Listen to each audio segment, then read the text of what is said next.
Hola Vivers, soy Alberto, vuestro profesor de ciencias, y hoy vamos a resolver el examen del ámbito científico-tecnológico de la convocatoria extraordinaria de 2022, en este caso la opción de académicas. Para ello tenemos que meternos en la página de Luis Vives, donde vais a encontrar todos los exámenes resueltos, ¿vale?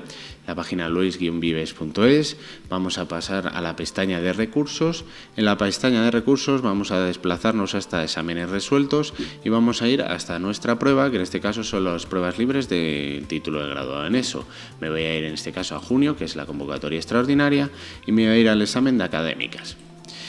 Vuelvo a insistir, es un examen en el cual no podemos tener calculadora, 6 preguntas son de matemáticas, las otras pueden ser de física, química, tecnología o biología, y la primera siempre es de operaciones, ¿vale? Por lo tanto, en este caso, dados los últimos exámenes, es raro lo que hemos encontrado ahora, porque normalmente nos estaban poniendo pirámides de fracciones, pero mucho mejor. En este examen ha sido simplemente operaciones de fracciones, pero el inconveniente que tenemos es que hay un número decimal. Lo único que hacemos es transformar ese número decimal a fracción y operar. Por lo tanto, ya tendríamos una operación de números fraccionarios y ya podríamos hacerlo. Nos queda un numerito un poco feo, pero bueno. Recordar, insisto, no se puede hacer con calculadora, entonces tenemos que practicar bastante cálculos sin calculadora. Bien, en el siguiente son un ejercicio de notación científica. Aplicamos las propiedades de los números de las potencias y nos van a quedar todas las potencias con el mismo exponente, es decir, con el número en notación científica igual. Por lo tanto, simplemente operamos menos 3,5, menos 7, menos 9,2 y ya tenemos el resultado, ¿vale? Ya empezamos con los problemas. Un problema en el apartado A y un problema en el apartado B, en el cual no tiene nada que ver uno con otro, pero bueno. Dice: el sueldo mensual de una trabajadora pasa de 1.500 mensuales a 1.700. Hay el porcentaje de incremento que ha experimentado ese sueldo. Pues 1.500 es el 100%, 1.770 será X. Calculo y me sale que es 118%. Todo lo que supere de 100 es incremento, 18%, por lo tanto. Bien. El apartado B dice: el empleado de un centro comercial multiplica el precio de un frasco de colonia por la fracción 3/4, pasando el resultado a ser el nuevo precio. ¿Qué tanto por ciento de rebaja se está haciendo en el precio del frasco de la colonia? Pues cuando es un cuarto es un 25%, ¿vale?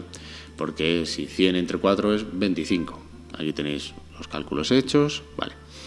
Pasamos a un ejercicio en el cual encontramos una pérgola o un toldo que perfectamente podemos encontrar en las casetas en la calle de los bares, etcétera. Y nos dice que hallemos pues la superficie de ese toldo. Tenemos que tener en cuenta que son triángulos. Y yo lo que voy a hacer es desmenuzar este triángulo sabiendo que su base son 2. Por lo tanto, voy a poder, y me siguen dando datos. Me dicen que así mismo considera la longitud del segmento A, es decir, la altura de ese triángulo es 2,2 y que el precio al que se vende la tela es de 11 euros por cada metro cuadrado. Pues muy bien. Como son 4 triángulos, porque son una pérgola de 4 lados, lo que hago es hallar el área de ese triángulo y multiplicarlo por 4. 4 es la base, 2,2 es la altura, entre 2, que es base por altura a partir de 2, y como son 4 por 4, son en total 17,6 metros cuadrados. Si es a 11 euros, pues multiplico y ya lo tendría. El ejercicio 4 es operaciones de polinomios. El primero dice: considerando el siguiente polinomio, halle P un medio. Sustituyo un medio dentro, ¿vale? Donde aparece la X, pongo un medio elevado al cubo, menos 2 por un medio, más un sexto. Una operación de fracciones sencilla. En el apartado B, hay el cociente del resto de la siguiente división. Me dice que divida mi polinomio entre X más un cuarto. Existen dos vías: o hacer la división normal y corriente de polinomios o hacer Ruffini. ¿Por qué podemos aplicar Ruffini? Porque es un binomio de grado 1, ¿vale? X más un cuarto. Solo se puede aplicar Ruffini cuando es X más algo o X menos algo. Nunca en otra situación, ¿vale? Aplico Ruffini, coeficientes de mi polinomio, 1, 0, menos 2, completando con ceros los grados que no tengo, porque no tengo grado 2, pues 0. Y un sexto. Y cambiamos en Ruffini el signo del cuarto. Bajamos, multiplicamos 0 más menos un cuarto, multiplicamos otra vez, menos 2 más un 16avo, hasta llegar al último resultado. Es un resultado muy grande, lo entiendo, pero tenemos la capacidad de poder superarlo, no os preocupéis. Para poder, el cociente son los primeros y el último es el resto.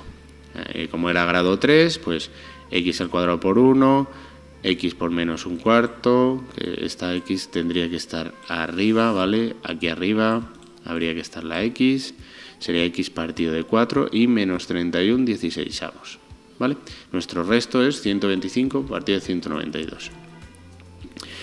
Bien, el apartado A del ejercicio 5 dice, determina la posición relativa de las rectas, ¿vale? Geometría plana.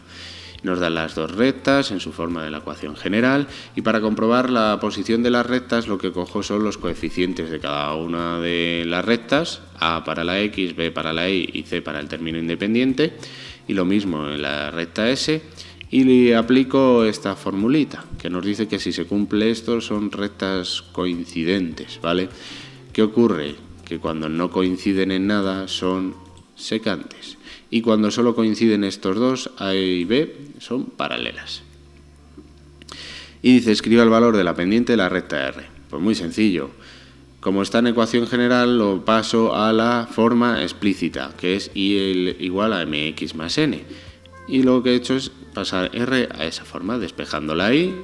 Y mi pendiente es el valor del coeficiente de la x. Como no aparece ningún número, la pendiente es 1. Recordad que la pendiente es la m, ¿vale? M y término independiente. Pasamos al último ejercicio de matemáticas. En este caso encontramos que es un ejercicio de estadística. No suele fallar, o estadística o probabilidad siempre entra. ¿Vale? Tenemos esta tablita de domicilios, de personas de menor edad que residen en el domicilio, vale. ¿Cuál es la frecuencia relativa al valor 2 de la variable estadística? La frecuencia relativa, recordáis que la fórmula es la frecuencia absoluta de ese valor entre n. Como vamos a hablar del valor 2. El 2 está aquí. Recordad que en la página encontraréis las erratas del examen resueltas, ¿vale? Para el 2 va a ser 300, pues 300 entre 1000, 0,3. Bien, hallé la media aritmética de esta distribución de datos. Para hallar la media aritmética tengo que añadir esta columna a la marca de clase por la frecuencia absoluta y sumarla.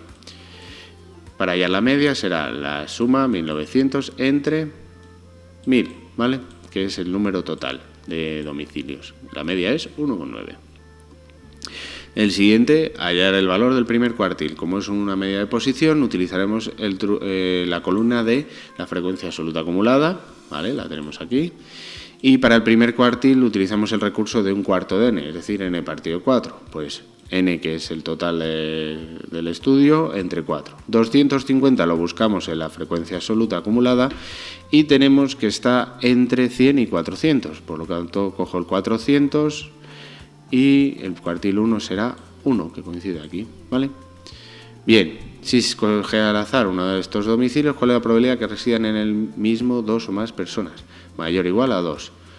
Mayor o igual a 2 significa 300 más 200 más 100. Eso es 600 entre el total, 1000. Casos favorables entre casos totales. 0,6 es la probabilidad. Pasamos a física, pasamos en este caso al tema de dinámica y cinemática, ¿vale? Porque nos lo combinan. Un cuerpo de masa 100 total, vale, nosotros tenemos que representar todas las fuerzas, aquí como hay masa hay peso y si hay peso hay normal, si hay en este caso fuerza, hay fuerza de rozamiento, ¿vale? Fuerza es igual 650, fuerza de rozamiento 50, el peso es la masa por la gravedad y en este caso la normal coincide con el peso porque solo hay dos fuerzas y el sumatorio de fuerzas en el eje Y es 0, ¿vale? Calculamos su aceleración. La aceleración aplicando la fuerza, aplicando la fórmula sería la variación de la fuerza, es decir, fuerza menos la fuerza de rozamiento tiene que ser siempre a la masa por la aceleración. Despejo y nos va a quedar que son 4 metros segundo cuadrado. Calcular la velocidad que poseerá a los 8 segundos de aplicarle la fuerza. Velocidad, pasamos a movimiento rectilíneo uniformemente acelerado. Ya os he dicho que era una combinación de cinemática y dinámica. Pongo la fuerza, velocidad final es igual a velocidad inicial más aceleración por tiempo. Como tiene aceleración esta fuerza, porque la fórmula ya me lo está diciendo, ¿vale? Es movimiento rectilíneo uniformemente acelerado. Sustituyo, no nos dice nada de la velocidad inicial y cuando no nos dice nada es 0, ¿vale? 0 más 4 por 8, 32 metros segundos es la velocidad final. Calcula el espacio recorrido. La otra fórmula, posición final es igual a posición inicial más la velocidad inicial por el tiempo más un medio de la aceleración por el tiempo al cuadrado. La posición inicial, como no nos dice nada, siempre va a ser 0, al igual que la velocidad inicial. Por lo tanto, el resultado nos va a quedar solo de un medio por 4 por 8 al cuadrado. Y eso son 128 metros los que ha recorrido. Pasamos al ejercicio 8. En este caso es un ejercicio de química, en este caso de formulación. Vamos a tener que formular y nombrar. Nos dan 3 compuestos para formular y nos dan 2 para nombrar. Encontramos el sulfuro de berilio. El sulfuro de berilio, sabemos que tiene valencia 2 el berilio, sabemos que el azufre actúa con valencia 2 también, por lo tanto nos quedaría así. El ácido sulfúrico significa que el azufre está utilizando su mayor valencia, que es 6, y para ello tendríamos que formar el óxido primeramente, ¿vale? El óxido de azufre 6, y añadirle el agua. Simplificamos y nos va a quedar esto. El óxido de oro 3. Cuando pongo óxido siempre tengo que poner O2 aquí. ¿Veis este 2? O2. Y me dice que es de oro 3. Pues el oro es Au, pues aquí su 3, su valencia. ¿Vale? Cuando hablamos en este caso de la nomenclatura, existen varios tipos, aunque depende de qué examen hagamos, varía un poco el nombre, me refiero a la hora de nombrar el tipo de nomenclatura, pero al final suelen ser siempre las mismas, ¿vale? Encontramos lo primero un óxido, en este caso el dióxido de platino, ¿vale? Nomenclatura sistemática. Óxido de platino 4. ¿Por qué 4? Porque aquí dentro os he dicho que siempre tiene que tener un 2 el oxígeno. Si no lo tiene es que se ha simplificado. Y si aquí hay un 2 es que antes había un 4. ¿Vale? Por eso utiliza la valencia del platino 4. Y la última, la tradicional, óxido platínico. Platínico porque utiliza su valencia más grande. ¿Vale? Terminación ico. Aquí tenemos la combinación del hidrógeno con el azufre, formando un ácido, en este caso un ácido binario, y sería, si leemos de derecha a izquierda, sulfuro de hidrógeno, tanto la sistemática como la stock. Y la tradicional, que es la que más se usa cuando hablamos de ácido, sería el ácido sulfhídrico, cuando son ácidos binarios, terminación hídrico para el no metal. En el ejercicio 9 nos indican la función de uno de los orgánulos y tenemos que decir a cuál corresponde, ¿vale? Entonces, realiza la fotosíntesis, cloroplasto. Se encarga de la síntesis de proteínas, el ribosoma. La respiración celular se encuentra en la mitocondria. El transporte y almacén de proteínas, el aparato de Golgi. Y el encargado del ARN ribosómico es el nucleolo.